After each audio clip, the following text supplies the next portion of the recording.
Chapati, welcome to today's class. तो आज के इस अकाउंटेंसी क्लास में हम सीखने वाले हैं रीवैल्यूएशन अकाउंट। तो पिछली क्लास में हमने रिवैल्यूएशन के ऊपर कुछ डिस्कशंस किया था।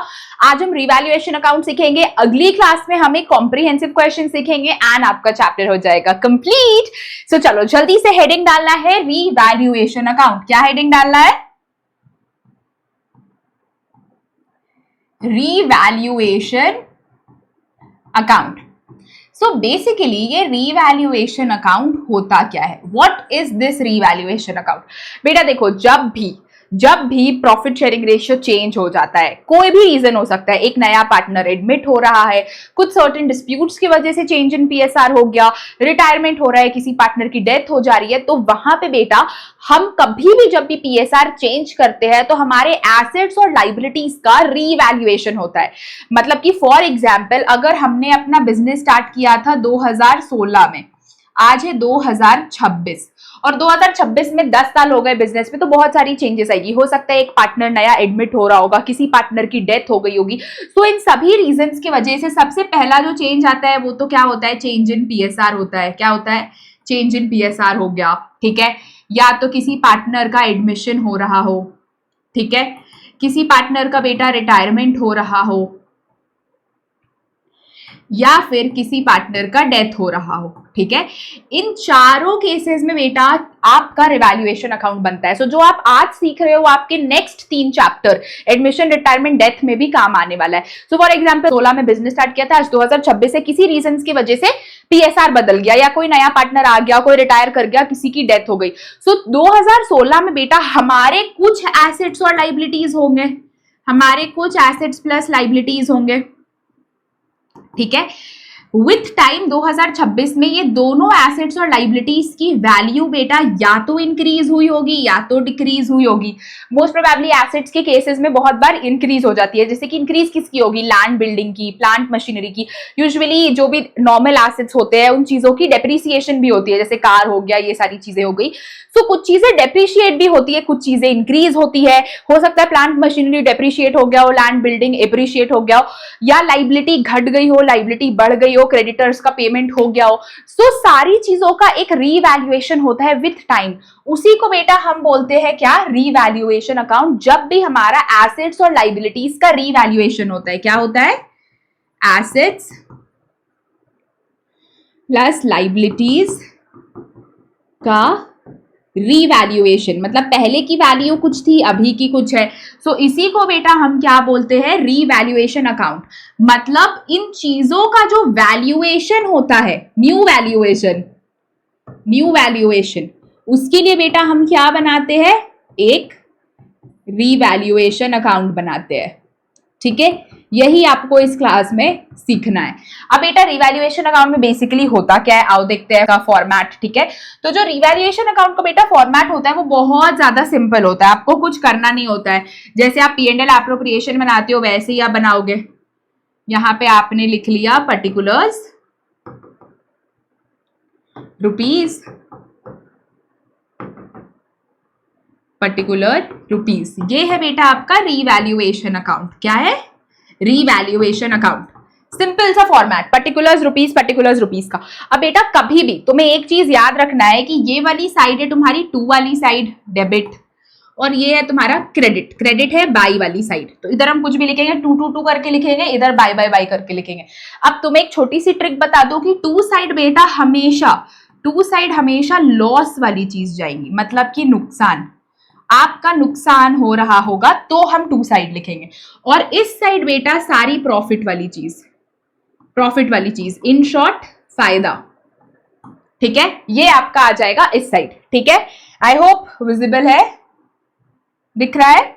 चलो ये आपका इस साइड आ जाएगा। तो इधर सारा नुकसान, इधर सारा प्रॉफिट। अब फॉर एग्जांपल मेरी पहले एसेट्स की प्राइस, पहले जो मेरी एसेट थी 2016 में बेटा 2016 में मेरे एसेट्स थे 5 लाख के।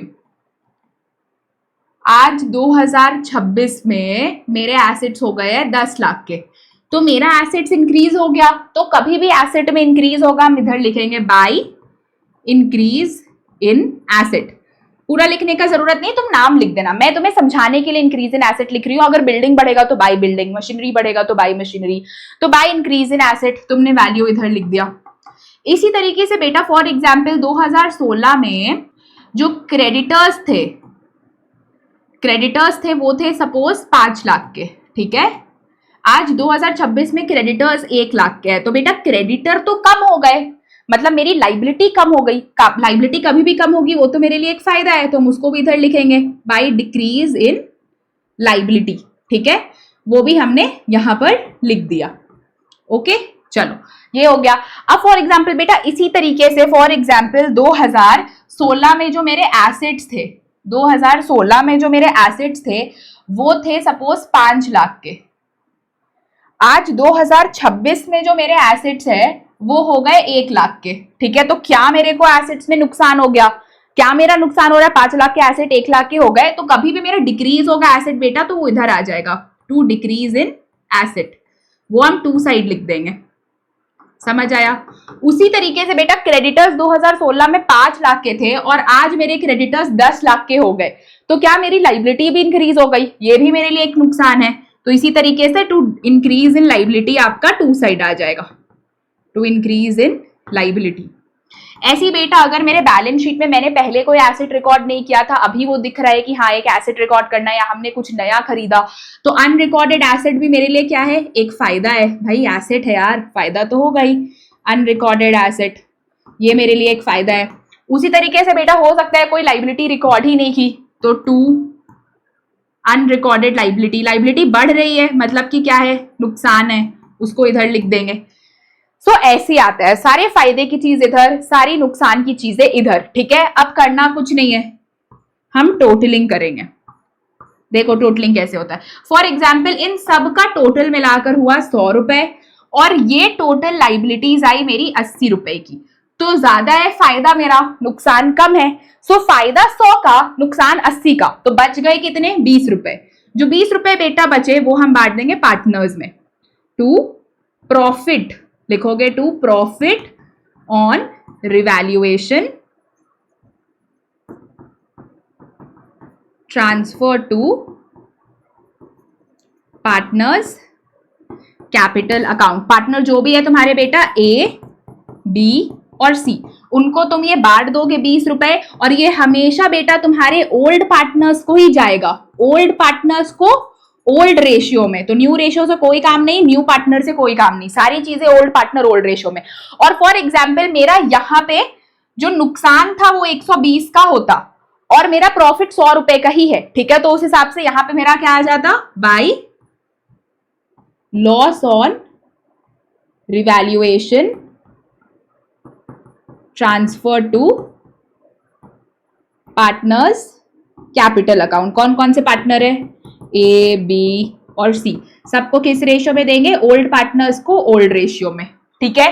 समझ आया कि ओल्ड पार्टनर ओल्ड रेशियो होगा। बच्चे पूछेंगे कि मैम ओल्ड पार्टनर्स क्यों, न्यू पार्टनर्स क्यों नहीं, या फिर ओल्ड रेशियो क्यों? बेटा देखो ये सारी चीजें ना, जब हमारा न्यू रेशियो बदल गया, नए पार्टनर आ गए, रिटायरमेंट हो रहा है, ये बाद की बात है। हमें ये पहले ही रिवैल्यूएशन कर लेना है, पहले ही सारी चीजें हो जा रही है। बस यही छोटी सी चीज याद रखना कि सब पहले हो जा रहा है, इसके बाद बाकी चीजें हो रही है, इसीलिए सब चीज ओल्ड पार्टनर ओल्ड रेशियो में बंटता है। तो ये आपका ओवरऑल रिवैल्यूएशन अकाउंट है। इससे रिलेटेड एक क्वेश्चन करते हैं, आपका सारा डाउट क्लियर हो जाएगा। देखो ये है क्वेश्चन, क्वेश्चन क्लियर है? देखो क्वेश्चन क्या है, फिर हम सॉल्व करेंगे, ठीक है। रिवैल्यूएशन अकाउंट बनाना है, हमारी बैलेंस शीट दी गई है, ओके बढ़िया है। एडजस्टमेंट्स क्या है? देखो फर्नीचर बेटा डेप्रिशिएट हो जा रहा है 10% से। एक सिंपल सा हम रिवैल्यूएशन अकाउंट बना लेते हैं, आओ। Particulars rupees, particulars rupees, particular rupees, particular rupees, revaluation account बना लिया। सबसे पहला चीज क्या हो रहा है बेटा? जो आपका फर्नीचर है वो डेप्रिशिएट हो जा रहा है, मतलब कि घट जा रहा है 10% से। सो फर्नीचर है कितने का? फर्नीचर 2 लाख का है बेटा। 2 लाख का 10% कितना हुआ? 20,000, मतलब फर्नीचर 20,000 से कम हो जा रहा है। अब अगर कम हो रहा है तो हम इधर लिखेंगे टू फर्नीचर, हमारे लिए ये तो एक नुकसान है, कितना से कम हो गया? 20,000 से। जितना से कम होता है बेटा वो वैल्यू लिखते हैं रिवैल्यूएशन अकाउंट में, ठीक है। पहला एडजस्टमेंट हो गया। Bank loan is settled at 3.8 lakh in full and final settlement. Bank loan कितने का था? बैंक लोन है बेटा 4 लाख का, और इसको हमने सेटल कर दिया 3.8 लाख में ही। कितने में? 3.8 लाख में। मतलब फायदा कितने का हुआ? 20,000 का फायदा हुआ। 4 लाख का लोन 3,80,000 में ही सेटल हो जा रहा है, तो 20,000 का फायदा हुआ। तो तुम इधर लिखोगे बाई बैंक लोन कितना का फायदा हुआ? 20,000 का। चलो बढ़िया है, ठीक है।